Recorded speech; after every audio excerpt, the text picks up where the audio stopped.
Hello, merry wanderers of the woods of eternity. I am the narrator, a cosmic being dwelling in a vast crystal pavilion at the heart of the multiverse. I have taken 3 people from your world, my Ludonauts, and have turned them to the art of role-playing games for my own amusement. Today we are playing The Burn by Malcolm Craig and John Hodgson of Handiwork Games, based on the Silver Road, also of John Hodgson. There is a place near Falkirk, or what we, the big folk, would call Falkirk. The wee folk, who were that place the Fire City, know differently. From Steel Road to the biggest road winds the Burn. It trickles through the big woods, small but incessant. It is a place of beauty and wonder, peace and noise, refuse and respite. It is what the wee folk call their own. We meet 3 of the wee folk now. Ludonauts, introduce yourselves. Hello, I'm Michael, and I'll be playing Wild Billy. He's good at tracking, finding food, but he's bad at keeping his temper and dealing with the big folk. Hello, I'm Ewan. I'm going to be playing Sleekit Rab. He's good at disguises, he's good at impersonations, but he's bad at fighting and he's bad at enduring pain. Hello, I'm Craig and I'll be playing Blethering Tam, who's good at chatting and hiding, but bad at hygiene and directions. So, listeners, if you've never played the Silver Road before, it's a very simple system. The players will generally go turn by turn, unless it's absolutely fine for them to go as and when they like.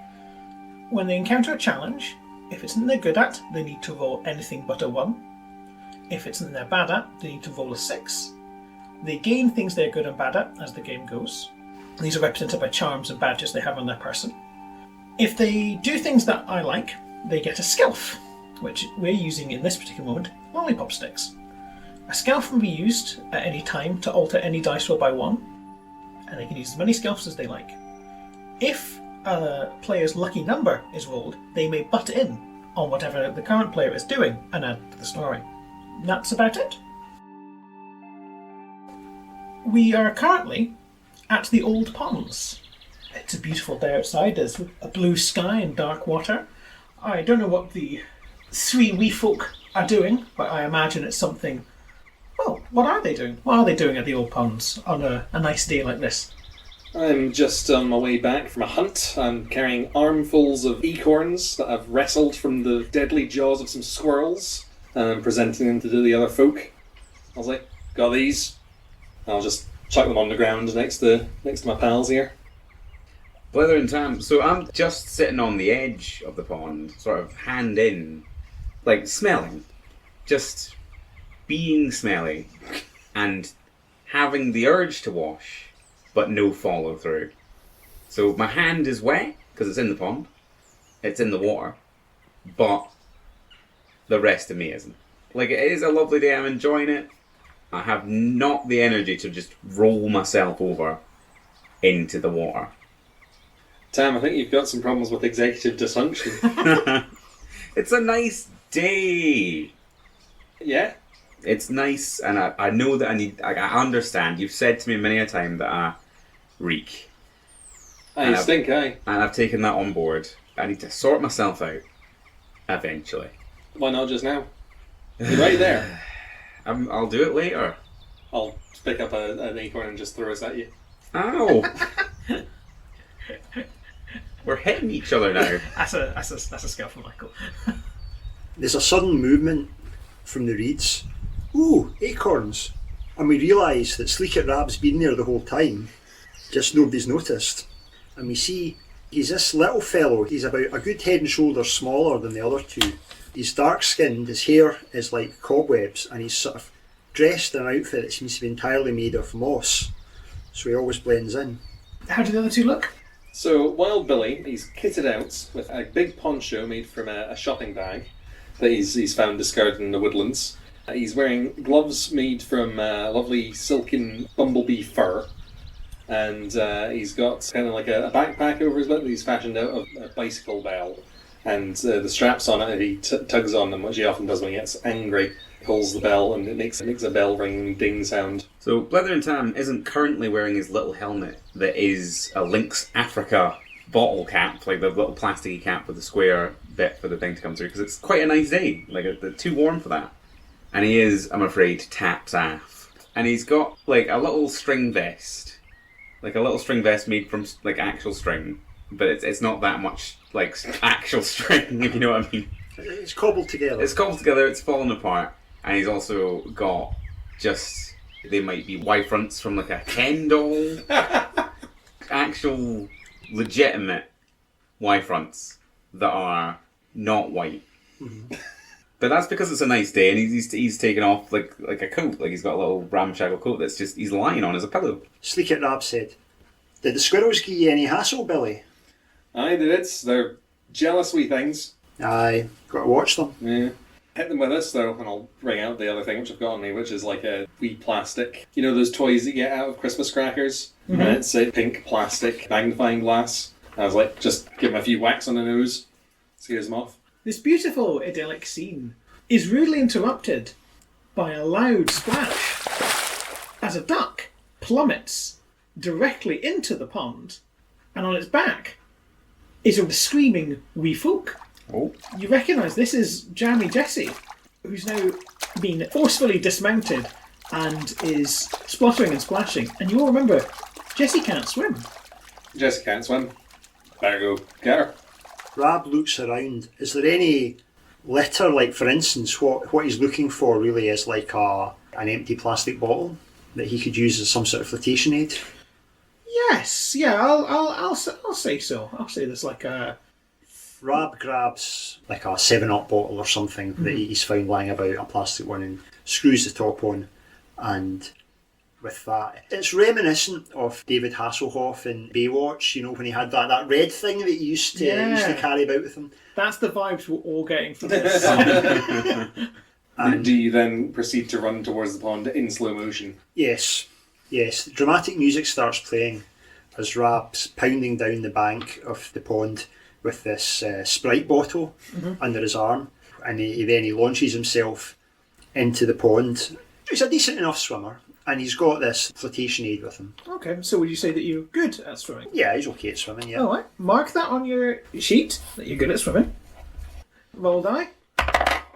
Oh dear. Well, now normally you are a very strong swimmer, and this would be a great plan. However, as you mount the Sprite bottle, it rolls and pitches you into the water as well, and now you're both stuck in the water. So, can I use a Skelf to change that 1 into a 2? No, now the consequence has happened. However, if your characters want to do things, I think we're going around it back to you. Yes, Blethering Tam has seen this scene unfold and is immediately springs into action, rolls into the water, like just being like, oh Jesus! And he's not at all. He's a really bad swimmer. So he's bad at swimming. He's bad at swimming. Add that to your... Let me put that. Bad at swimming. He's in the water. He's going to try and not drown. A 4. That's a failure. That is my number, though. Oh! Because I said, bruh! As you get skill for being brave. Thank you. As Tam starts to splutter, I launch the bottle towards him as something he can cling on to stop him sinking. Oh, thank God. Yeah. So you may not be swimming powerfully, but you've got something buoyant to hold on to. So by the time it's just clutching on to the bottle, wanting to help Jess, but almost died. But it was a very brave act to save a friend who Yes. is still in the water underneath this now furious duck. Oh God, I've forgotten about the duck. This has gone south really fast. Yeah. Is the duck quite aggressive? It's nipping at her. I think it's probably more hacked off than it is aggressive, if that makes sense. Right, is it a male or female duck? Oh no, you tell me. Is it male or female duck? Yes, it's a drake. Rab crawls back onto the shore and he uses his impersonations. He's good at impersonating. He impersonates the sound of a lonely female duck who's in the reeds, the male duck. We don't need to go into details, but we know what male ducks are like. We all do. Yeah. We've all heard the stories. Oh no! You've attracted the duck's attention, but now it's focused on you.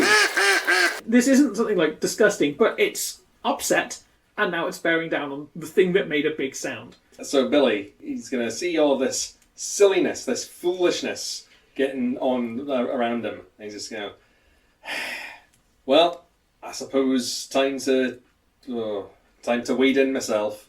And I think that Billy probably is quite good at swimming as well, and he's just going to try and maybe sort of sneak around the duck and just get to Jess. Okay. I think the duck's pretty focused on Yeah, me, the duck's very focused. So add good at swimming on your skill sheet. That's not a one. Hey, so you succeed. I succeed at getting towards Jess, grabbing her, and just hauling her towards me, and just leg kicking furiously, propelling us both towards the bank. In appropriate life-saving position. So you're on your back. You've got pulled up on your chest. Your feet are kicking mercilessly. Mm-hmm. So I'm unaware of the duck situation. I'm unaware of the lives being saved. I'm just breathlessly, like I was drowning for seconds, and now like that's my day done. Like I've already had a bath I wasn't ready for. I'm just making my way back to shore, like bleary-eyed. Just everything's a blur. Like there's sounds and motion, but I'm ready to collapse. Leaving a little like oil slick behind you. So how are you making your way back to shore? I'm making my way back to shore. Are you perhaps swimming? No, I'm completely like over the barrel of the Sprite bottle, just sort of kicking, weeping and crying, just kicking my way towards shore. Would you like me to roll for that? Yeah, go on. You have to get a 6 though. Which you 2. don't. But you are knocked off of thing because Billy, being such a strong swimmer that he is, and not looking the way he's going, because he's having to deal with bloody jammy Jess thrashing about on him. Doesn't see you, or perhaps he actually did, and he just is doing this as a prank. As he shoulder barges into the 7-Up bottle and knocks you right into the drink again. Rab, seeing the duck bearing down on him, backs up and backs up and backs up until he gets to a tree where he just stands perfectly still and just sort of nothing changes. Like he doesn't turn invisible. He's just not there anymore. It's just moss. Ooh. And he's good at disguise. And it works. Excellent. Well, the duck, because ducks are not particularly intelligent, it sort of arches up, it flaps its wings a bit, and then seeing that it's clearly chased you off, decides to just leave the area. It beats to you mighty wings and arches right back up into the sky from whence it came. Okay, I'll hoist Jess out of the water, throw her on the shoreline, and I'll just be like, bloody hell, what are you doing there? Are you trying to ride a duck? I'm sorry. Oh, Billy, I'm sorry. I thought I had it handled. Had what handled? My regular bird's gone missing, and I thought there's plenty of ducks about. You can sit on a duck. They fly. I thought it'd be exactly the same. It's not exactly the same. I didn't have a license for this. Amateur hour on my behalf. I should have also expected that an aquatic bird might seek an aquatic environment. I wasn't prepared for this, Billy, if I'm honest with you. Rab's just there again, suddenly. Rab, will you come in? No.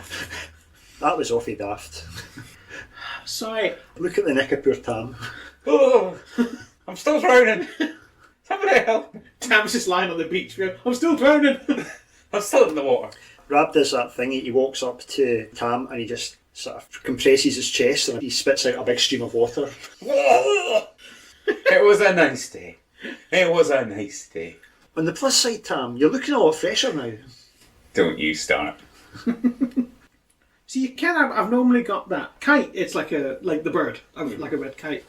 But it's like it's hatching season, so you can, I was like, oh okay, it'll be fine, it'll head off, it'll like lay its nest and it'll come back, but I've not seen hide nor hair, or feather, I guess.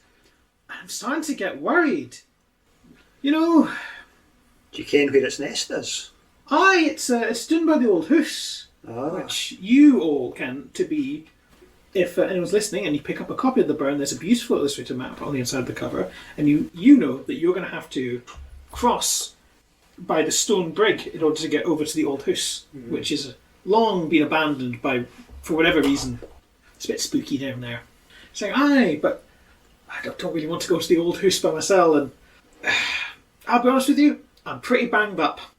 We could go and have a wee swatch. Which is... Aye, we could do. I'm good at finding things. Once I can breathe again. Aye. Oh, thanks, Tam. You're the best. Aye. And she gives you a hug. And you know, deep down, it's because this is the only time she's ever going to see you clean.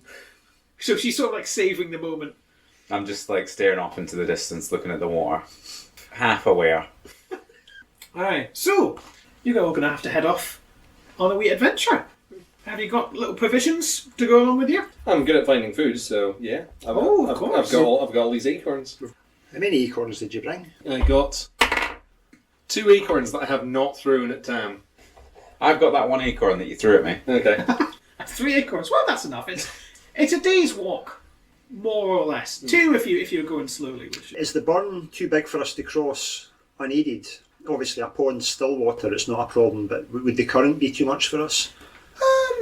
do you know what? At this time of year, because it's been raining, which means that it's in speed. So there's too much of a current for the wee folk to get across. We have to take the long way round over the bridge. Oh, the stone brick, aye. A burn, for those who aren't Scottish, is a very, very small river. Well, I'll put my little deodorant helmet on, but not my top. Your top's the only top that's dry because you took it off before you went in the water. Yeah, but it's a nice day, it's quite hot. Tapped off. Okay. It's a hot day, we'll dry off pretty quick. Well, I assume we all know the way to the old house. Yeah. And we've got nothing on. So there's no point in asking Tam for directions there to show his bad at directions. Yeah, you're gonna have to lead me. Yeah. I set off in the wrong direction. Tam, it's this way. All right, yeah. Continues in the exact same direction. Tam, Tam. Yeah. Here, Moan, this way. Okay, you're just gonna have to I can hold your hand or turn me around. It's because that Lynx Africus grey top is facing the wrong way on his head, so he's just looking at pure blackness. Tam's like a bird of prey. If you put a thing over his eyes, he's just like, oh, it's dark, it's night. You see, it's about a day's travel. It's about a day's travel, There and back or there? just there. Okay. Because that's a day's walk. And what time of day is it just now? It's late morning, so you could arrive at the old house at night, or you could probably pitch up camp and then arrive there in the morning. But it's time for you to head off. I'm a bit unclear about whether we have houses or if we just pitch up camp every night, to be honest. Well, it's entirely up to you. Yeah. I think Rab just beds down wherever's comfy. He's more or less invisible when he does so. He just looks like a pile of rocks and moss. Wild Billy definitely just sleeps out in the wilderness because he is Wild Billy. Yes, you're uncivilized. I may smell, but I have a little tent that covers a third of my body. That you're leaving behind. Maybe in like a cache in a little hollow in a tree or something. It's a nice day. You don't want to be carrying too much stuff. No, is it fashioned out of a Tesco bag or something? It's No, that's my poncho. Yeah, that's your that's your poncho. It can post Tesco. That's for fancy wild men. Pound stretcher bag and some cotton buds. But like I say, it only covers a third of my body, which is usually my mid third. That's probably the best. Yeah. Best one. Unless it's raining, then it would be my top third. So we set off, occasionally nudging Tam in the right direction in case he starts to wander slightly off piste. I have just gone off the trail into the woods there, so thanks for that. Tam! Well, thankfully, I'm good at tracking things, so always look for things you've lost in the last place you knew you had it. Good. Yay. God, that was a word. I'm with friends, so obviously I'm not going to get properly lost. On my own, this would be a nightmare. You've got a habit of just sort of drifting off and sort of veering off in the wrong way. Rolling every so downhill. often. Yeah. And actually, while that happens, while you're on the way, you're nearly at the stone brig. How good are you with animals? Is this a thing that Tam's particularly good at, or is it a thing he's particularly bad at? My instinct is to say he is bad with all land mammals. So, Blethering Tam, for as long as you've known him, has mentioned his fear of overly muscular dogs. Understandable. Understandable. Given that we are small. Exactly. There's an innate and, like you say, justified fear of overly muscular dogs that has transferred over into all land mammals. Where if I see a land mammal, I'm going the other direction unless that's the right direction to be going in, because I'm bad at directions. Okay. So that boils down to, in a binary good or bad category, how are you at communing with animals? Bad. Okay, that's fine. Because as you are wandering, there's a slope, and you're all tumbling down, and you realise, because you're wandering off, that that's not a divot in the road. The or giant to you head of a pine marten pokes out, Oh god, it's a pine marten, everyone! eyes you with intense suspicion. You're standing next to its burrow. Try not to smell so appealing. Yeah. Go on. So you just wanted to roll... Get a 6. Almost. Skelf. Stealth. Oh. Make it a 6. Okay. Aha! So, how do you ward off the pine marten's attention? I use... Well, so the white-hot fear in me. The white-hot, surging, pulsating fear in my body. I let out a sub-audible yelp and then attempt to flee away in the wrong direction. So running towards it. Not directly towards it, but not directly away from it either. So instead of running directly away, I just sort of try to run past it. Okay. Is it scared of you? Is it No, amused by you? Or? I think it's repulsed. I think it's repulsed by the fear in me. It takes pity on you for being so panicked. Not even pity, just like it won't bother me because it's so disgusted with my like inability to tolerate or engage with its presence. I'm thinking like, oh, I'm so stinky it doesn't want to eat me, but no, it's like... No, I think it was all ready to be like... When you were like, I'll run, like, try to run past it, I thought the idea was that you would like intimidate it away because I thought it was you were. Oh like, no! It's a land mammal. So I think it was ready. It was ready for a fight. It was ready for eating. It was ready for some fun cat and mouse style like chasing. But when it saw the sheer cowardice of me, it just all the fun went out of it. It was just like, oh, he's a coward. There's no sport to be had. I can't argue with that. Well, yep, anyway. Rab, seeing this pine marten, stops and he sort of drops to the ground, and you think he's just going to try and disappear out of this, but no. He emits the hunting cry of a kestrel. Okay. That's a pass. Now, I think a kestrel's probably a little bit too small to take on a pine marten, but it would certainly take the pine marten's cubs if they have any nearby. Yes. Rab's intuition is correct. The pine marten, at the sound of your impressive call, turns back and flees inside its burrow. You are safe for the time being. So as you approach the stone brig, there's bad news. There is one of those moving houses that the big folk go along the big road in, and there is this ungodly noise, like this thud, thud, thud, thud, thud, thud, thud, and there's some big boys, because that's what they're called, like they're big, like the big lads. That's what you call the big folk, like the younger big folk. There's a couple of them. They're sitting about the stone brig, drinking from monstrous-sized cans and glass bottles. One of them is like throwing things over their shoulder, and they're just camped out on the brig. This loud, thudding, horrible sound. It must be music because there's a rhythm to it. But the brig itself is blocked by these horrid big folk. Right, lads, you want me to... What I'm going to do, It's going to be the Kestrel again, isn't it? Well, it's going to be a variation in that, because that's what works. All life on Earth is afraid of some kind of kestrel. We just have to find the right one. You've hit the nail on the head there, Tam. Mm-hmm. All we need... Also, for being a good sport, you get a skill. Yep. We need to find out something that spooks these boys. Okay. So, Sleekit Rab creeps along the side of the road. He's small anyway, and as I've said, he's good at disguises. No one's really going to notice. And he creeps up to the side of the bridge, and perhaps he just merges into the stonework, or maybe he's at the other side. But he starts listening to what the big boys are saying, seeing if there's maybe something he can learn from them, or some way he can find out what their plans are, or find something he can leverage. Well, first I'm going to need you to roll your stealth thingy. Get you at 1. They started lighting up. You only know these as like the things that become dog ends that like choke up the burn, but they've started lighting those up. Some of them are talking about, oh, isn't it fair? I can't believe they're going to give me a shake jade. It's like, oh, it's not your fault. He's such a bum, that teacher, like.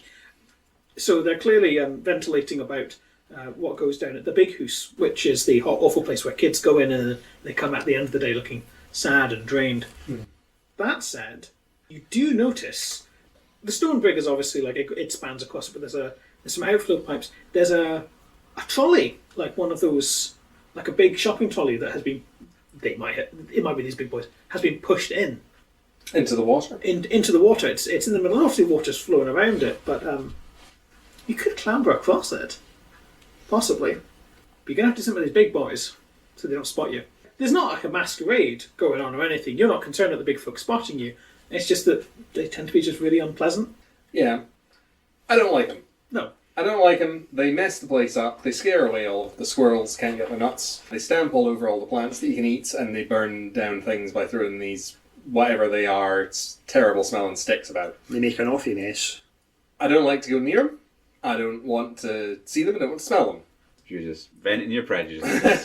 Is this you ringing the bell on your backpack?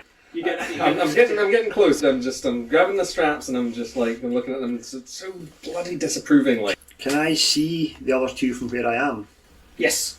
I'm going to sneak it back over to them. I'm going to say, right lads, well, I had a wee keek down there at the burn and see that metal thing there? We could maybe get across that.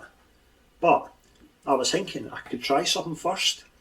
Like, there's always a bigger kestrel. It's a solid plan. I like your plan. I think So- you should try your kestrel again. Okay, Rab, Sido's maybe slightly closer to the big boys, but he's still hidden. And he emits a perfect police siren. I'm going to need a roll. Don't get a 1. wait. That's not a roll. Oh, this is a much better die.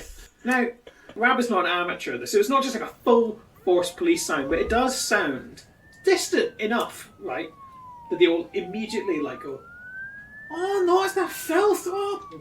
And they would like start like piling back into the car. Like one of them like grabs like the big case of like drinks. It's like clinging, clanging. Their horrid like big house that they drive in starts like emitting like huge piles of smoke as they're like yelling at each other like, no, get in! I'm not going back to juvie. My boss in Berlin, he'll thump me when he gets to it. Right, they get back in their car and they start driving away. Rab looks suitably smug. That was great, but I can't stand you when you're like this. Like, well done, but like, Good planning. please just let's move on with our lives. Aye, no worries, pal. No worries. So, do we need to go over the shopping trolley No, now? Can we just go over the bridge? You can go over the bridge. Okay. As we go over the bridge, I'll just see the absolute disgusting mess they've made of the place. And I'll just shake my head. It is an absolute tip. If you want to spend some time, it's now mid-afternoon, if you want to spend some time sorting through this, you will have to camp overnight, but you will have at least cleared up this source of bog and pollution. I would like to do that because I, surprisingly, am good at tidying. I just like veer off and then start tidying. So is it that you're good at hygiene but bad at personal hygiene? Yeah. Like I wouldn't say as I'm not good at hygiene in any way. Like if this was to make this clean, that wouldn't be my thing. But tidying, organising things into neat piles. Is that a slightly OCD sort It's of a thing? very OCD thing. I mean, it makes sense. It's like, you're always smelling manky because you're always like clearing stuff out the barn. Mhm. You know, I'm always raking. I'm always in things. I'm always You're quite a wee eco warrior, really. yeah. Right now, good at tidying. We're gonna have to. And I'm not prejudiced and angry like yourself. Like I'm not like I'm excited at the opportunity that they've provided for like tidying. Well, you see, you're prejudiced against land mammals. Land mammals, yeah. But land mammals don't go throwing about this kind of... Well, no. Like shaved land mammals is a different genre of The big boys. The big boys, is a yeah. different thing. Yeah. 3. So that's That's a If success. you're good at it, it's... That's a Yes. success. Yeah. Right. I make them into neat little ordered piles that aren't necessarily like tidied to your standards or in a way that helps you. Okay. Rab pitches in, giving Tam a hand. Do we find anything like useful? Any like fun? Yeah, I want, because you were the one who decided to do it, I want you to roll me a d6. You find a lighter. Ooh. An intact one that works. What you got there, Tam? I don't know, and I took it to you. I catch it. Go. Ah, it's a flame stick. Oh, I would have no business with that. Rab just pops it in his backpack. Well, I think this is taking all day, and because of that, we'll have to make camp probably under the bridge, just because we don't want these big boys to come back and catch us, because God knows what they do. And other side of the bridge. Yeah, That is smart thinking. Otherwise in the morning, more big boys are here. Yeah, but while we're waiting on that, I'm good at finding food, so I'm going to do some fishing. Oh, go on. So that we have more than just... Oh, I didn't catch anything. Oh, well... Can I change that to a stick? You could, but save your scout as a game of consequences. What implement do you use to fish? I was thinking that Wild Billy would probably fish much like a grizzly bear. So just waist high in the stream, and just whenever, like, what would be the right size, like a minnow or a white bait, like Slithers Pass, just... Would you guddle for fish? That sounds like something. That's the tickling one, isn't it? Yeah. Yes, let's say yes. And tickling the fish. See, under ordinary circumstances, flawless plan. However, there's no fish coming through. You suspect it's probably because of that massive shopping trolley that's been like dumped on the other side. Oh yeah. That's just like how it is in the burn. You know, big folk. They ruin everything. They ruin everything. You can still keep looking for food if you like, all of you, if you're good at that sort of thing. Rab's going to have a poke along the bank. Now, there's usually packets and tins and stuff, and there's often crisps and things that you can salvage. He eats normal food as well, but he's not above scavenging when he can. In fact, he's quite good at scavenging. Aha! Right, go on then. Aha! So you find... Ooh! Rich pickings! An entire takeaway lasagna! Lads, dinner's sorted. How do you three prepare like a takeaway lasagna? We've got a fire stick. We do have a fire You stick. just sitting there heating up little bits of lasagna. I think what we'll do is we'll scoop out chunks of lasagna from this. I mean, I imagine it's probably a little bit past its best, but we're not fussy. No. We have a little fire of grass and twigs. We're under the bridge. Yeah. And we heat up the big lumps of lasagna on hot rocks. Oh, I love that idea. You know, like the Mongolians cooking on their shields. Just a little bit like that. And we're just sitting under the bridge, happily tucking into some lasagna. Aw, that's sweet. I will literally eat lasagna until I pass out. Into Lasagna. You can roll me over it, you don't have to. I would roll, imagine you probably get quite mucky with your face full on lasagna. It's been a great day. I roll Tam over and maybe wipe the worst excesses of the lasagna off him. into the recovery position, and you just leave him till morning. Will I make it to morning? That's always the question. You don't want to choke on lasagna. Not again. The rock star's way out. We know how Tam's kipping up for the evening. How do you two sleep? I think probably wrapped in my shopping poncho, hidden in the roots of a tree. Is it night time already, or is it getting close? I presume by the time you found this lasagna, you've cooked up on your hot rocks, you've decided to make camp, set off for the old house in the morning. As the sun's dropping, Rab starts reminiscing about the first big people that came here when he was young, and they had metal on their bodies, and they used to wear hats with big plumes, and they shouted at them, and they fought a lot. And that was the first time he saw big people. And he talks about that. And that they're not here anymore. And that even they put up walls and buildings, but they're all gone now as well. And it's different big people now. All the same, though. Oh, they all make a mess. An awful mess. I'll give you a skill for that, because I like that little interjection. Morning comes. Daylight breaks. And the three of you wake up in your little nook under the bridge. I have a powerful lasagna hangover. I am not ready for this morning. Well, I hope you're not sick of lasagna, because I'm going to carve some up and wrap it up in a leaf here. Oh, and good. We're going to have it as trail rations. Could we maybe dry it? Dry lasagna. No time! Squelch. I love the idea of referring to as trail rations. Ooh, I've got some dried meat. I've got some nuts. I've got a pocket full of lasagna. We're not leaving it behind. There's a lot of it. No, that was an incredible find, and you're not wrong. It's rammed with protein. I just can't look at it. How far are we now from the old house? You are a couple hours. It's not a horrendous walk. It's a little uphill because the old house is built like a wee bit up the hill, but not that bad. We'd best get setting off then. Right? As you've now crossed the stone bridge, The sun doesn't seem to be quite as bright as it was on the other side. There's still no clouds in the sky, but it feels a bit weaker. Does this feel a bit off to us? Feels a bit off, aye. Are we suspecting maybe like spirit involvement or something here? I suspect you all strongly suspect spirit involvement. This won't be your first time dealing with spirits. Well, you see, the thing is, these big folk, they come over here and they mess up the bridges. It angers the spirits. Clearly. Aye. It makes them want to mess with birds. They leave lasagnas that aren't even offerings. Just improperly prepared. Yeah. Yeah. That said, it doesn't take much to rile up the spirits. No, and have you got any of that lasagna left? Yeah. You want a wee bit? Yeah, I'll take some. As you're walking along, you come across, and I don't know if you've noticed this before, a pipe sticking out the ground. Well, it's not sticking vertically. It's clear that it was attached. It's attached to one of those big people pipe networks. If you look down, you realise it's heading in the direction of the old house. Is it a pipe that we could fit in? It is a pipe that you could fit in. It'd be a bit of a hunch, but it's definitely a pipe you could fit in. You've probably been in big person. Been in pipes before, but I take it none of us have been in this specific one. No, this is your first time noticing it. What are you thinking, lads? You think this might be a shortcut? I'll go and I'll inspect this pipe coming out of the ground. I'll sniff it and I'll touch it. What's the temperature of this metal? Ambient temperature. The temperature like metal would be if it's just outside. Is there any rust on it? It's a bit rusted. What about the It's oxidation? not cold iron, so we'll be fine.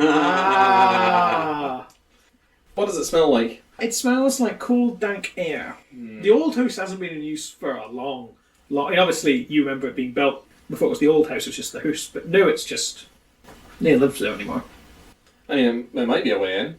Is there any watery running situation? Is it just an empty pipe? It's an empty pipe. Like it goes into the ground. There's like a bit of water on the bottom, but like all pipes and culverts like end up getting that sort of thing after a time. I mean, I'm quite curious. It doesn't really seem like there's any reason not to take the way we know to get the old house, but... Your choices, gentlemen. I'm going to go in. What do you guys do for light? We've got a fire stick. Fire stick. Oh, of course. Just hoisting that in the middle of the party. Yeah. What order are we going to go in? I could lead the way. I could be in the middle with the fire stick. With my impeccable sense of direction, I could lead the way. I could do it. I think Tam should maybe go in the middle, actually. Damn, the thing about pipe is that I would be quite surprised if even you could not be able to find the direction of forward or backwards. I live to surprise you. That said, we don't know if it goes off in different directions. We don't want Tam just wandering off. What you want is for me to be in the middle, Yes. so that you both can smell me. And also so that you can hold up the lighter. Yeah, I can do that. I'm helpful. I'm good at being helpful. Right, Tam. Hold this. You want to hold this bit down. I've burned myself. Aye. This wee metal bit gets kind of hot. I've never operated one of these before, but this middle bit. Ow! Right. Tell you what, I'll take the light, okay? Okay. And I'll lead. No, I've already gone in. Okay. I take Tam more or less by the scruff of the neck and just sort of, not forcefully, but just sort of shove him into the pipe. Much appreciated. We've not got all day. No. As you proceed down the pipe, the tiny circle of natural light recedes to a pinprick behind you. It is dank. There's the sound of water dripping in the distance, just cave-like. As you get further in, you hear a sound behind you. And from whence you came, back from the forest. It sounds like either like the sound of gears snapping or like a knocking. Is it mechanical sounding? It doesn't sound natural, that's for sure. So it's not a kestrel. It's not a kestrel. Okay. It's more Bigfoot nonsense. I think we should pick up the pace, lads. Yeah? Aye. Are we just going to carry on, are we? Into the grinding gears of death? Oh, it's behind us. Oh, it's behind us. Yeah. That's my sense of direction kicking in. We increase the pace to maybe a light jog, I would say. Oh, I mean, okay, if you insist, but I can't maintain it for more than a minute. Okay. You start to see light at the iron end. It's coming from the ceiling of the pipe. There's clearly some sort of grate that it would feed into. Behind you, you hear once again that knock, knock, knock, knock, knock. And it's like louder. Risking a quick glance behind me, do I see anything? You don't see anything, including the little pinprick of light that was once at the end of the tunnel. That's now gone. Something is blocking the view between you and the end of that pipe. And there's a grate above us. There's a grate above you, and that's clearly where the pipe ends. Can we get up through it? You're going to have to find some way to manoeuvre it out the way. I'm getting there first, I suppose, if I'm at the front. So there's the grate above, and then the thing continues onwards. No, it's just the grate above. So you are now cornered against this grate. What I can do is I can huddle myself up into a ball that you can stand on to get more height to reach the grate more effectively. Okay, yeah. I am good at bundling myself up. Good at curling up. Okay. Oh, you're dying. Roll my And you roll a 1. How on Stealth. Are you using a scale? I'm using a scale. Okay. I'm good at I'm rating it on my sheet. You're skillfing that one into a 2, which is my number, so I can say, but when you start to, like, bundle yourself up into a ball and like, almost fall over or whatever it is that you do, I just, like, jump onto the top of you and launch myself upwards towards the grate, and your, like, wobbliness allows me to like get more bounce out of it. Yeah, it gives you good momentum. And then I'm going to grab onto the grate and pull myself up and look through to see what's up there. It is the middle of a very, very, very overgrown courtyard. You figure that this must be the old house. I don't know if any of you've been to the old house, certainly not in a while. It all gently slopes down towards the grate, which makes sense. This must be a way to get rainwater out when the big folk built this place. We need to push this up so we can escape out into this courtyard here. Aye. What have we got that we can use? I mean, I think that the obvious thing is to just say I'm good at being strong and then push the thing up. Yep, you can if you want. Or would it make sense for Wild Willie to be good at being strong? Yeah, I mean, I think so, because he lives in the wilderness and stuff. Do any of you have... You could invent something right now if you want. Anything you could use to maybe wedge and like leave it up the corner of it? Yeah, okay, so what I'll do, after being launched up by Tam's strange contortions, I'll take the magnifying glass, the little plastic magnifying glass, and I'll jam it into an area that looks like there's like a place to go, and then I'll maneuver all of my weight onto just the end of the magnifying glass, and I'll lever up that bit and pop the... I like that. Right, what would that be good at? I think that would be good at tracking, because that's why I have the magnifying glass. Yeah, I'll do that. Right, use that roll. But that's successful. You go up, you cram it in, the weight comes down, and there's a definite like sound as the grate goes up, and slowly starts to slide. There's enough of a gap that you probably have to wiggle your way out, which is good because you hear once again that knock, knock, knock, knock, knock, substantially closer this time. When the grate comes off, Blethering Tam will leap from a curled stance, like the uncurling and the leap and the jump, to clutch onto any of my companions who are also trying to escape. I'm still on the ground. You're still on the ground, so... I feel like I am now back on the ground. Oh, okay. Well, I'll try and do a leap, a jumping leap from the curled position out of the tunnel, out of the drain, into the courtyard. And would you say you're good or bad at crouch jumping? Well, you said you're good about curling into a ball. Yes. Do you want to be rolling the curling into a ball? Well, It's a related skill. It's related skill. Yeah. That's uncurling. Uncurl jump. It worked. I'm out of there and I'm gone. I'm skybound. I think what we've established is that Blethering Tam can literally transform himself into a bouncy ball that I can trampoline off of, and then also he can just bounce off of the ground to gain. Yep, so that's Tam up and away. You rolled a 2 there. I did, yes. So, as you start leaping out, I'll grab onto one of the strings of your string vest that you've got that's unraveling, and I'll be brought up with you, and I'll grab Rab on the way, and just the sheer incredible momentum of your unball jumping. I would say it's probably like a somewhat supernatural thing. This is my one Fey ability. And yours is being able to perfectly make a police car some miles away. So, we'll get out from the big frog bounce. Can we see what's making this noise? Do you want to stay around and wait for it to come into the light? Yeah, I do I actually. think we should be ready to put the cover back on I'm going You'll have to do it without me, lads, because I am spent. No, That curl and jump took it out of me. You did put a lot into I that. should probably add, like, if you put the grate back, you can still see through the grate. Okay, we'll put the grate back. That's probably a good idea. All of you feel like prickles on your skin, like little hairs at the back of your neck stand up. And crammed into the space, it has the body of a wooden bird. And the head is moving like rapidly and erratically. It looks like a skull, like an actual bird skull.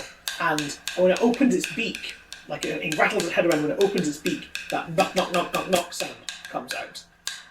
Rab looks down and goes, "Get your wee bam," to it. What it does in response is there's that knock, knock, knock, knock, knock as it opens up its beak. And then a jet of foul green vapour shoots up and out through the grate at you. And you realise, with horror, one, this is a spirit, which I'm sure you all gathered, and two, it's huffing poison out at you. Well, I don't know how Jess was keeping her birds, but I don't think it was the best of circumstances. I mean, this thing's in a terrible state. That is a disgrace. Disgusting. Have I been jetted? You've been jetted. I don't know what your response to being poisoned would be, or like having poison blasted at you would be. So, I take it, I can't, now it's happened, I can't try and jump out the way or anything like that. Well, why not? You can. We'll run this fiction together. I think Rab's probably not especially athletic, so he's going to try to dodge out the way. It was a mistake him challenging this thing. Now, I'm just going to mention, for the rules of fighting spirits, each amulet can only be used once per battle. So if you fight this again, you can use your charms again. Okay. If you run out of amulets before it goes down, you're going to have to leave anyway, or because it won't be able to get you. If you have moved this grate back, it can't actually get at you at the moment. I want to see if Rab was able to dodge the jet of poisonous fumes. And he's not especially athletic, so this is going to be quite hard for him. And he does not. He gets a full blast, more or less, in the face. He was getting too cocky by shouting at it. Could I scalp that to a 3 and then you can butt it? Yes. So, if you... Come on then. You got us, guys. Get out of the way! Shoulder barging you, and I'll just stand in the waft in poison and be like, "Is that all you've got?" So what you're good at and you're bad at? I am bad at hygiene, directions, swimming and animals, and I'm good at chatting, hiding, tidying and curling up. Because I would say, even though you're bad at hygiene, I'm willing to let you count as good at unhygiene. Does that make sense? Yeah. Yeah. So I want you to roll. You've got I a like- natural resistance. I like the idea Yeah. that this poison only brings you back to your natural level of toxicity. Yeah, like this is what I was before I got my Duncan. Yeah. Any lice or fleas that on you, just drop off. But otherwise, you're fine. My boys! My precious boys! The thing knocks, and then it just disappears back down the pipe. Did you see that? Did you see that? Oh, I saw it. Rookie. I don't think it probably was the bird Jess wanted us to find. We're going to have to watch ourselves here. Yeah. There's spirits about. So Rab looks about and takes stock of his surroundings. So you're in the middle of the courtyard. The old house is completely dilapidated. Walls are gone. There's no furnishing. It's just a stone skeleton. High up in the chimney stack, though, you might spot, if you're willing to roll, a bird's nest. Well, of course, I'm very good at tracking. You So are. I'll see if I can catch the distinctive scent of a starling or whatever it is that Jess A is- kite. A kite. That's a 4, which is your magic My number if you number. wanted, but that's also a success. So that's a kite's nest. Yeah. It's kite's nest there. Is there any evidence that I notice with my successful roll? For one thing, is the bird there? And if not, then, like, is there perhaps some food that it would have got, like a distinctive type of, like, berry that it would have got that would be able to track down where it would have got it from? They're the birds of prey, so it would be like, Oh, yeah, it's like kites, crows isn't and it? things. Yeah. Yeah. Yeah. No, you see there's a hunched bird-shaped thing in the nest, just looking about. It's not moving from the nest. Can I see it? Have I noticed this? Yeah, I presume also that Billy's relaying this all to all of you. Does it look like a kite, or does it Yeah, look it like... looks like a kite, and you don't know of any other birds that'd be brave enough to go and take a bird of prey's nest. I mean, maybe a crow would, but this is clearly like a kite. I do know some crows, and they are crazy. They're mental. Wild. Like the Danny Couch. Clearly good at animals. Friend to the crows. I'm just trying good at crows. Yeah. So if you can mark your way up. Yes. Do we have to climb, or would we be better making our way actually through the house? You can make your way through the house. That might be a better bet rather than climbing straight there. Aye. You climb your way through this colossal empty house, like it's full of just nothing but like dust, shadows, and flora. It's nature's taking the place back, like little bit by little bit. And we're like, good. Yeah. Good. This is how it should be. I remember when this place went up. It used to be all fields. It was nice. Yeah. Well, technically, the land belongs to one of the misers who bide in one of the farmhouses. It's not being ploughed over. It's clearly part of the woods. So you get up to like the top floor, but obviously it's, like I mentioned, it's in the chimney stack. How are you going to get from top floor to chimney stack? So it's on top of the chimney, basically. The nest is in one of the chimney pots. Okay. I think it's a bit iffy to climb up the actual chimney then, or we could climb up an adjacent chimney. We could get nails, rusty old broken nails out of the remaining bits of debris and thing as we go, and then hammer that You can into use your tidying skill to find them. using my tidying skill to find them, and then hammer that in to the brickwork, and then use that as little stepping bridges up. Because I am good at mountaineering. So is that do we want to do that? That's. I'm pitching that to the group. I don't completely hate it. Mm-hmm. Well, do you want to roll your cleaning, your tidying up to make sure you found these Found nails? see if I can find some nails anyway. Yeah. Yes, I've got all these nails. Nails. And I'm just dropping like I've just been picking them out of things. I mean, like things are already destroyed and like reclaimed and falling apart, but now they're even more less of what they were. In the background, there's a chair like crumples into dust. Like, Nails are exactly the sort of thing that would be easy to find in a place. They're not like clean. that. They're not. That's fine.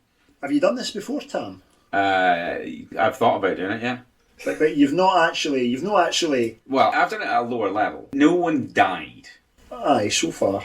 Exactly, no one's died. I don't think we should go up the chimney that actually has the bird at the top. I think we should go up, like, if there's a fireplace in a different room, or if there's multiple chimney pots. how high up do you think? How tall are we? You tell me. I've been very much not thinking about that. Where we? I think we're about maybe 6 inches tall. I'm slightly smaller than you guys. Yeah, that's perfectly fair. I've got an idea. Feel free to shoot this down. We've got the fire stick. We can make fires. We've already established that. Uh-huh. We could make fire in the fireplace, Uh-huh. and I could unfurl my shopping bag poncho and hold it above the fire so that the hot air from the fire makes it rise, and I could be elevated up to the top of the chimney by the smoke. That's a possibility as well. I'm going to have a look sort of out the window. Are there any vines or any ivy up the side of the building? Yes. I think we're overthinking it. Yeah, we just climb up the vines. Often we are. Should we just climb up the ivy onto the roof? I think we should take a nail each as a weapon, though. I think we should take a nail for any particular like difficult stretches or anything. I think having the nails on hand, I think, is a good call. Thank you. That's all I needed from you today. I think I'm probably good at climbing. I should find more things that I'm bad at. No, that's fine. That's fine. But I think that I'll try and move over and I'm good at climbing. Okay. 2. So that's a success. Yeah. So, do all three of you climb up? I'm going to say good at climbing, and my badge for climbing is the nail. Because you can use it as like a pidon. You might as well, I suppose. If he's taking the lead, he's showing you which bits are good to grab onto, or... Yeah, I think Rab's not maybe a naturally great climber, but I think if he follows Billy fairly closely, he should be able to do it without any real problems. Well, Blethering Tam is famously bad at climbing. You don't have to go up with him. You could just wait down there for the scene to play out. Yeah. You want to sit this one out, Tam? You're famously not good at climbing. Famous not It's a thing we've all known and talked about at great length. Mind that time you fell off that rock? Yes, yeah, and shoulder barged that small child into the Yeah. sea. I mean, that's remarkable because you're 6 inches tall. And you're in land. You're specifically in the Falkirk area. It was a famous occurrence. It was a notable... It was a duck, wasn't it? It was a duckling. You should just nudged a duckling, wasn't it? That's why the ducks have such a poor attitude around the wee folk. I mean, if that's what you want to believe. I will wait this one out, but I will wait on guard, 2 nails in hand. Like, directly under where yous are Okay. climbing. So, when you get up to the top, your wee heads poke over the top of the of the sides. The And guttering? yeah, and you are eye to eye with what seems to you a giant red kite. Can either of you commune with animals? As we've already discussed, I'm good at crows. You can speak Crow. Well, give it a go. Are they related languages? They come from a common ancestor, I'm sure. You know, it's like Romance languages. 3. So I'll see the kite and I'll just imitate crow-like mannerisms to try and calm it down and assert dominance. However, Calm it down and assert dominance in the same breath. In so doing, that is your magic number, so I don't know if you want to butt in. But Yep, I'll be like, good luck. okay, so I'll just be like, caw! And I want to say that I'll offer an acorn as well, which I've also got, but it's a bird of prey, as we keep talking about. It hunches over you. It is much, much bigger than you are because it's a bird of prey. And it says, "Are you food?" No. We're friends of Jess. Oh! Do you like lasagna? And it cocks its head. How many legs does a lasagna have? I'm not sure. Rab pulls out a big lump of mince from his bag and offers it up to the kite with slightly shaky hands. It should smell good. Yeah, well, it smells of meat. It cocks its head from one side, cocks its head to the other, and then, with a surprising amount of care, it takes it from your hand and like does that thing where like it rips its head back and it swallows, and it visibly like relaxes a little and goes, oh, that's good. Oh, thank you. You must be. You said you were friends of. We're friends of Jessie. She was worried about you. She's no help for you for a while. Aye, she's the one who. It's my wife that she normally bides about the Sky Elm. Oh, is your wife keeping well? I've not seen her since that strange thing showed up. The thing downstairs? It was in a field. It looked like like a barge made from tree. Aye, we ken it. We had a run-in with it. It was running at us. Yeah. I think one of those tall things. It looks like you, but they're very tall. The big folk. Aye, one of those. And it sort of leans back. I think it put it there. I can't leave the nest. Aye. And it leans back, and you can see this little cluster of eggs. Oh, you've got wee ins. Well, aye, but You can't feed them if there's only the one of yous there. that's the rub of it. I could probably hunt for food, but I think if I leave the nest, then... You'll be leaving the wee ones unattended. And there's that thing. Aye. Right, I see. Well, we're going to have a wee search about. We'll see if we can find your missus for you, and we're going to try and get shot of that thing. And it leans in close, and it sort of like puts its eyes to your level and goes, "Alright, friends of Jessie." That was a much more eloquent kite than I was expecting. It speaks wee folk better than you speak birds. It's like, and for your information, caw is it's not offensive, but it's, you're riding the line. Like, I've got, shy, they're in the egg, but I've got weans about. Like, that's not a nice thing to say. It's a good thing you're friends with Jessie. We're passing that along, though. She won't be happy with you. Rab relaxes slightly. Right, we best get back down to Tam. Get back down to Tam. Get Tam in front of that spirit thing. Yeah. Right. Did it go well, lads? Not too bad. Once it turns out it speaks the lingo. Oh. Looks knowingly at Billy. So it is Jess's bird. It's not the Jess's bird that he's looking for. It knows Jess's bird. It's the meat. Aye, it's That's his pal. Aye. Jesse's bird is his missus. Jesse's bird is Aye, that his doesn't really scan as a sentence. missus. I'm lost, but you're saying it went well. Can we go home? No. Oh, Because the missus, the bird that we're after, is Is still missing. yeah. the missus is missing. The missus is missing. Okay. And we need to sort out that thing that we saw earlier on. The spirit that looked a bit like a bird. Looked a bit like a Looked dead like But Dead here's the bird. thing: the lad says that it was a big person that put it there. Ooh. That's So I'm mysterious. Aye, that's kind of. I'm not going to lie. That's giving me cause for concern. Well, did you get used to your nails at least? Aye, that was a good idea. Oh, good. What should we do now then? Where are we gonna? Well, we should maybe have asked if he knows where his missus is. Don't think he does. No, we should maybe just have a bit of a rumble with the spirit. I think we should lure that thing out. Some kind of ambush, maybe. You're always pitching ambushes, but then Aye. again, you aren't very good at them. Well, you know what? I think I would be good at ambushes, There you go. because I'm not actually good at fighting, but I always have the element of surprise. Rab's not any use in a square go, but if he can get the drop on someone, There you go. That's the thing you're good at and think about Right, it. so Sleekit. that's where the name comes from. So, first thing we need to do is think of some way that we can summon this. Now, do we think it's still in the pipe? Yeah, it might be. We could go have a look. I've got this big pile of nails, and I jingle my nails here. Could we maybe dig a big pit, which I'm good at? Cover it with moss. We'll put the nails in first, maybe, and then cover it with moss. You know, fought a spirit before, Tam.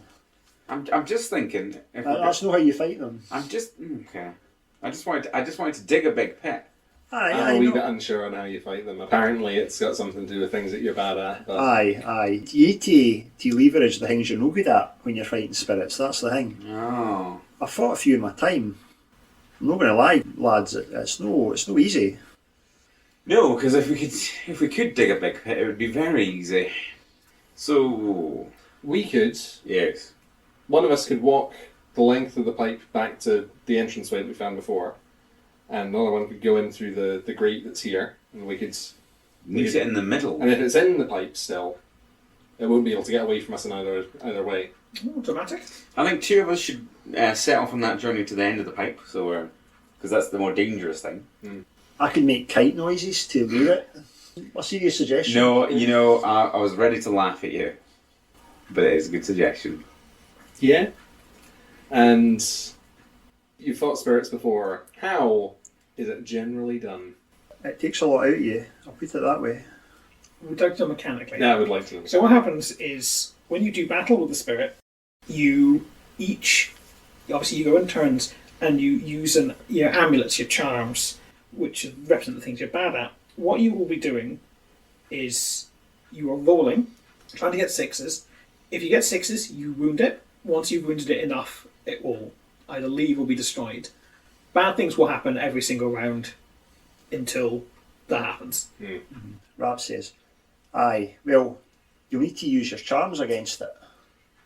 Ah, God, I've been told I have a lot of them. Aye.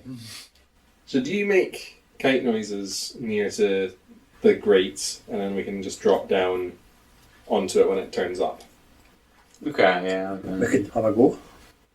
How do we escape though if things are going really bad? Because if we get stuck down there, Did the spirit look like it could fly in any way, or does it look like it's You didn't get a good look at the body. Just a wooden body and this horribly moving bird skull head. I think maybe if we trek back to where the pipe opens up and we get it cornered in there, if it's still in there, then we can run towards the exit to the pipe rather than having to clamber up out of the grate. not going to lie, I prefer taking it on an open ground. Yeah. I'm not keen on going back into the pipe. No, the death pipe sounds... Well, will it come out? Aye, well that's the thing as well, aye. We could go along to the end of it, and you could make your famous kite noises at the end of it, and then it'll come out the pipe, and we can do it in there. Some of us could be standing on the top of the pipe, and when it comes out, we could do it in with our charms then. Do you want to walk back to the outside of the pipe? I think that'd be best, yeah. I think that's maybe the best place to start. Okay. Uh, Let's go. so is the outside of the pipe in the forest along the... Yeah, I think. Where we started. As you get closer to the end of the pipe, the sun is not touching the horizon at all, but the light feels like it's getting weaker, and a slow, steady, you know on the outside it drizzles, but if you held your hand out you wouldn't really see any droplets because it's so fine. That starts falling, making all the leaves about you rustle. Would this make it harder for us to hear something if it was creeping up on us? No. No. You'll hear it. It's just the effect when the spirit is near things just get like not good. Effie. So the three wee folk are standing at the end of this sort of tunnel pipe, and Rab will turn and look at each of his companions and says, "Well, will I go for it?" Aye. Can you give me the fire stick? Yeah, I'll pass it to you. Yeah, I'll hold on to this. I'm going to attempt a kite impersonation. I'm going to hopefully send it echoing down the pipeline, and hopefully try and get this thing to come out if possible. 4, and that's my number, but that doesn't matter. That's I enjoy myself. The kite call, like it echoes and reverbs down the length of the pipe. You hear it like come back at you over and over again. There's silence for a really like poisonous drawn out second, and then you hear that knock knock knock knock a long way along, and then a little while later you hear it knock knock knock knock, and it's much closer. As the light from outside, like the faint light, illuminates this vibrating bird skull head as it steps towards you. Rab will take a couple of steps back. Holy wise. I will veer off in the wrong direction. Tam! Oh, yeah. Tam, Yeah. not now! So, are you going into the pipe, or are you waiting for it to step out of the pipe? We're waiting for it to step out of the pipe. Yeah. We're not going in there. No. So think of it, in the terms of the wee folk, this is very much almost like an Anglo-Saxon myth. Like it's almost like a cave mouth, and this thing steps out. So its head is this shaking bird's head. Its body it looks like a crudely carved wooden bird's body, and then it has 4 limbs, which are clearly like rotted limbs of maybe like a dead cat or a dead fox or something. And on its back, 2 stubby, like really, really badly like messed up like crow's wings. So like some sort of like horrid chimera, and it slinks out of the pipe. Again, head shaking, making that horrid like knock knock knock knock knock knock knock knock knock noise, and it's constant now. Aye, you roaster! Right, let battle commence. So what you do is you take up your charm. Mm-hmm. When you do something you're bad at, it will glow like a light in an exorcism. Okay, so the things that glow are my bumblebee fur gloves. What are you doing that you're bad at? So what I'm bad at now is that I'm bad at dealing with the big folk, because we've heard that this thing is put here by one of the big folk, and so it'll have to be returned back to their hellish things by another one of their things, which is why I've got this fire stick here. I'm very bad at dealing with big folk. I don't like having any truck with them, but I'll use this thing to put away their evil myself. And I'm quite bad at knowing how to use it, so I'm going to try and set it alight and then jab at this thing, because it's also made of wood, so it'll be something. Yeah, no, I'm happy with that. So I roll, and I want to get a You 6. want to get a 6? That is not a 6. That's not a 6. It is a 3 though, so you can bet in. Oh, I will butt in by sort of walking in front of where you were going. Uh-huh. Because I didn't mean to. I'm going wrong. I'm going in the... Is this your sense of direction? Yeah, like obviously I'm a bit scared and I'm not as experienced about fighting spirits and I'm a bit panicky. And what I've done is I've sort of nudged in front of you and ruined your attempt to go at it. Mm-hmm. And hopefully I'm ruining the thing's attempt to go at us by just butting in a way that no one really would have thought to do. Okay, well, are you rolling on this? I am. I'm rolling. I don't know what my charm would be for direction wise, but Think of something that a wee guy would just pick up. A broken compass. maybe like a wee prong of a broken compass or something. Yeah, That's okay. like on my shoulder as a wee badge. A compass that has not only been demagnetized, it's been anti-magnetized. Exactly. A 4. Can I spend my 2 It's skills? You can. 2 skills. Okay. What did you two say that made you go, okay? Just that you can use 2 scalps at once. You can use as many scalps as you like. Okay. So that becomes a 6, and it glows with a brilliant brightness. Mm-hmm. And the knocking gets really, really, really rapid, and there's sort of like there's a power over the spirit, and this is almost like when you sort of burn steel wool, like little bits of it looks like fragment off into these like really intense sparks that immediately fade away. And now a consequence happens. It opens up its terrible beak and blasts out this massive guff of poison over all 3 of you. One of you will become severely poisoned as a result. You'll get to pick who. Can I become severely poisoned? You can. It would probably get you first because It would get me, but I'm specially hygienic. It's a consequence. It doesn't matter how hygienic you are. Yeah, but we're justifying it. I can take it if it makes more sense for me, but the way I hurt it was by walking into its field of vision. True. I'll take the poisoning. Okay. Okay. Scout for doing something noble. Noble and... You did something noble, and you wounded the spirit. Yes, I certainly did. Okay, Rab, something like a change has come over Rab. He looks acutely in pain, and you get the sense that this is how he normally looks. He's just been sort of covering it the whole time. He unfastens the sort of mossy jacket he was wearing, and you can see that sticking in his side, there's like a long wooden thorn that's been there the whole time. His skin's almost starting to grow over it. He's already wincing, but he pulls it right out. Okay, go on. So this is your turn for... Ooh.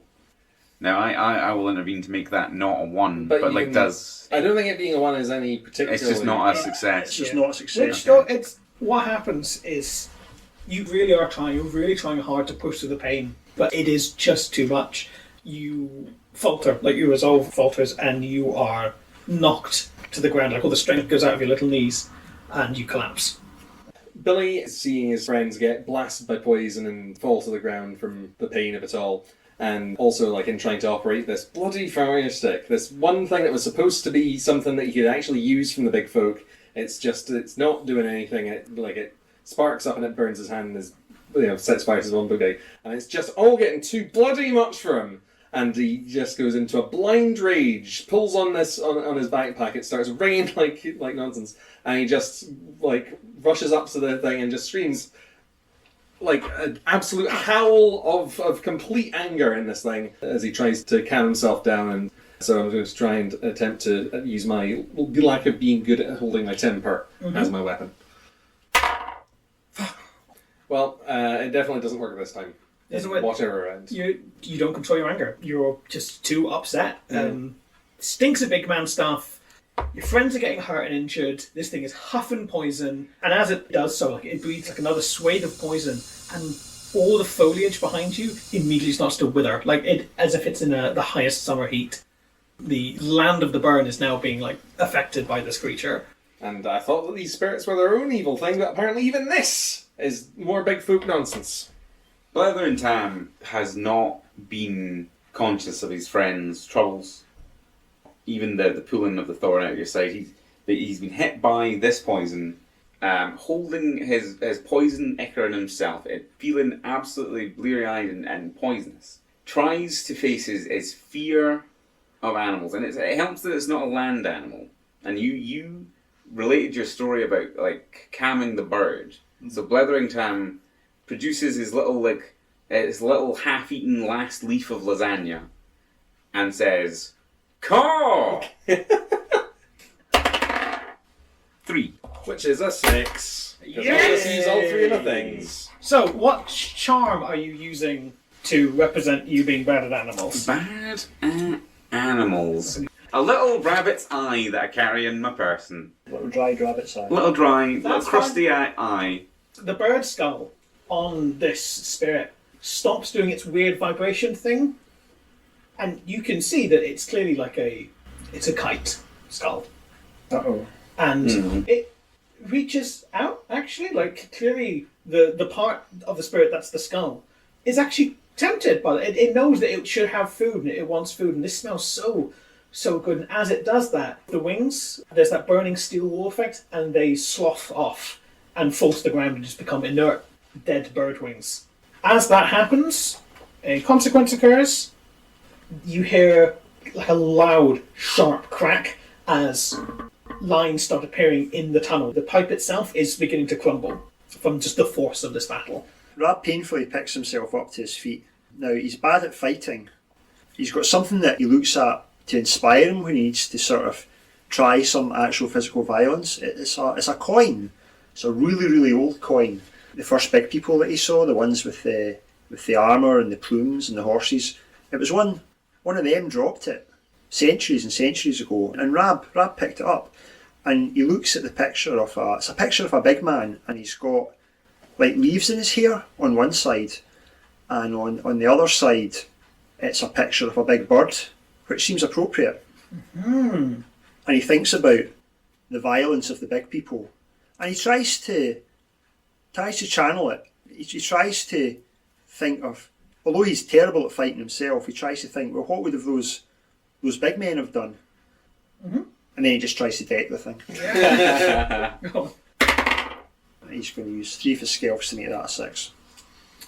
So the coin with Ulysses' face on it, he cleaves it.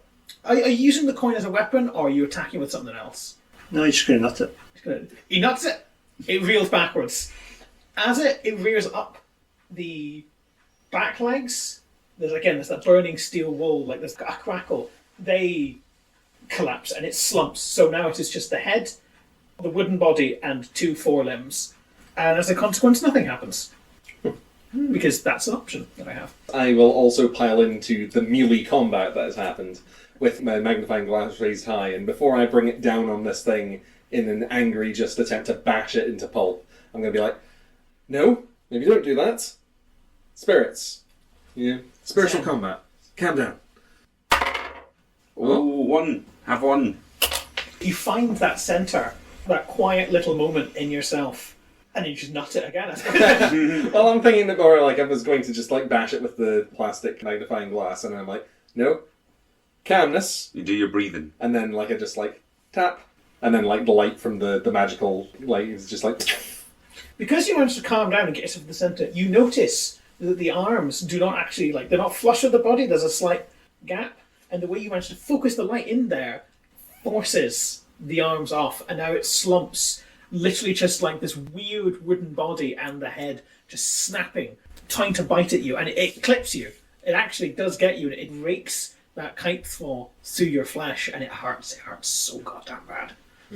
Blethering Tam is very happy that the bird worked, the taming of the bird worked last time, but the poisoning is getting to him, and he is very close to losing his lunch. But he takes out a little tic-tac that he holds in his person that he thinks to be a pill, and therefore healing in some way, and holds it and tries to hold the unhygienic...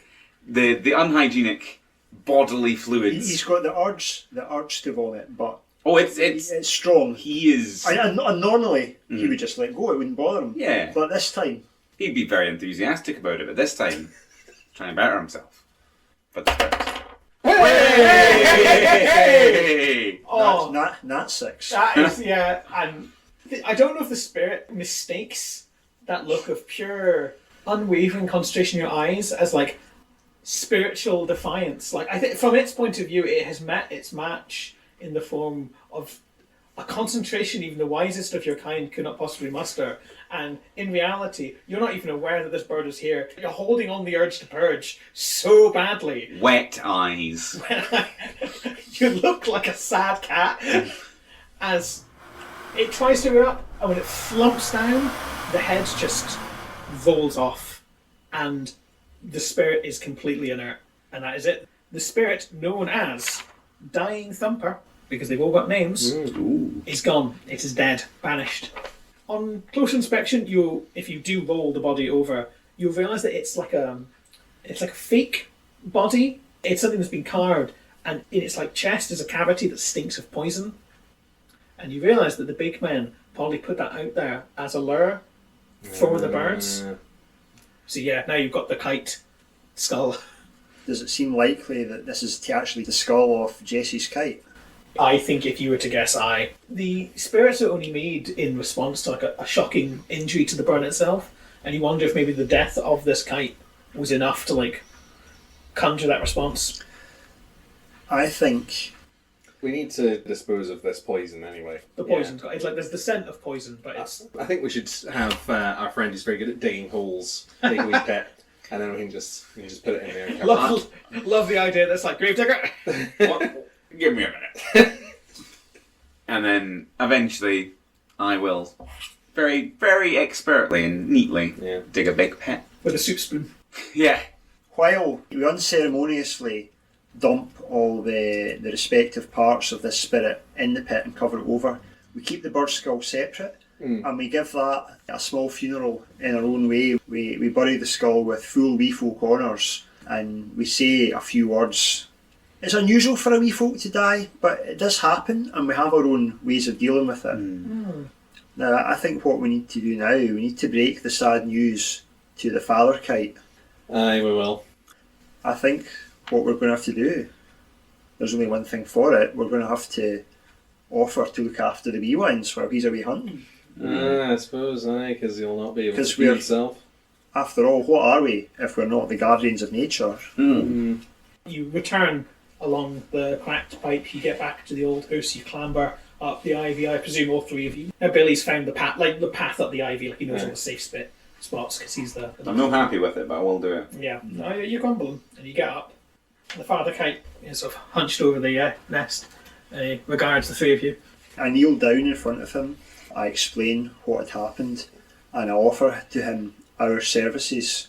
We'll look after the chicks for him until they're ready to leave the nest.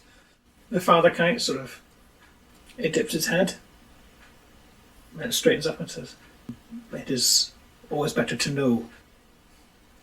And if you excuse me, I must hunt." And then without anything else, it spreads its wings wide, and it beats down, it takes off, and it soars straight up into that now brilliant blue sky, because the light of the sun has come back properly. And we slowly pan out as we see these three wee folk. Each clamber on top of an egg.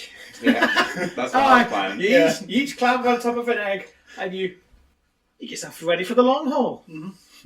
I can extend my shopping bag poncho and just cover a few of them in like a tent-like structure where I'm at. It's fine, it's only a summer, we're essentially immortal. Thank you for listening to Ludonauts. We are available on Spotify and YouTube, and our social medias are Instagram, Blue Sky, and Patreon. And of those Patreons, we have Alana, Vale Blackwood, Lady Corvia, Vona, Ty, Jägershund, Rachel, Stephen, Tasty Waffles, and Little King Birdbrain. Please join us for our next adventure, whenever that may be, and have a happy solstice.